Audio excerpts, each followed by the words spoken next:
30 বছরের পর থেকে জীবন একটা ধাক্কা খায়। মানুষ অনেক বেশি বাস্তববাদী হয়ে উঠতে থাকে। বুঝতে পারে চোখের জল কমাতে হবে। বুঝতে পারে অতি প্রিয় পরিচয়ও হারাতে পারে। চোখের সামনে বাবা মা বুড়ো হয়ে যেতে থাকে। ভয় ধরে যায় জীবনের অন্তিম কষ্টের প্রতি।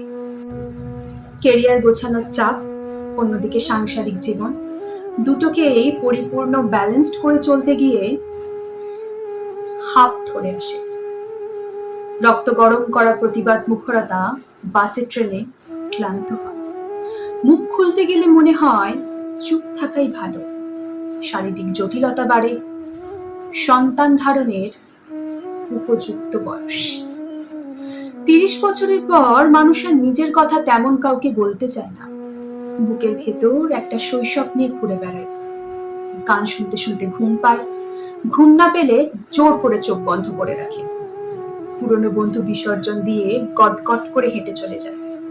কত দরজা বন্ধ হয় মুখের ওপর, কত দরজার কোনোদিন খোলাই হয় না। একটা নরম প্রজাপতি মন কেমন ভাবে কুটিয়ে আসে। যে একদিন উঠতে চাইতো সে এখন বসতে চায়। যেন এক দিগন্ত সমুদ্র সামনে রেখে সে চুপচাপ জীবনের আওয়াজ শোনে, ভয় পায়। সত্যি সত্যিই সে এখন অনেক কিছুতেই ভয় পায়, কিন্তু কাউকে কিচ্ছু বলা যায় না। 30 বছরের পর জীবন হঠাৎই ভারী লাগে। কত অঙ্ক যে ভুল হয়ে যায়, কিছুতেই আর মোছা হয়ে ওঠে না।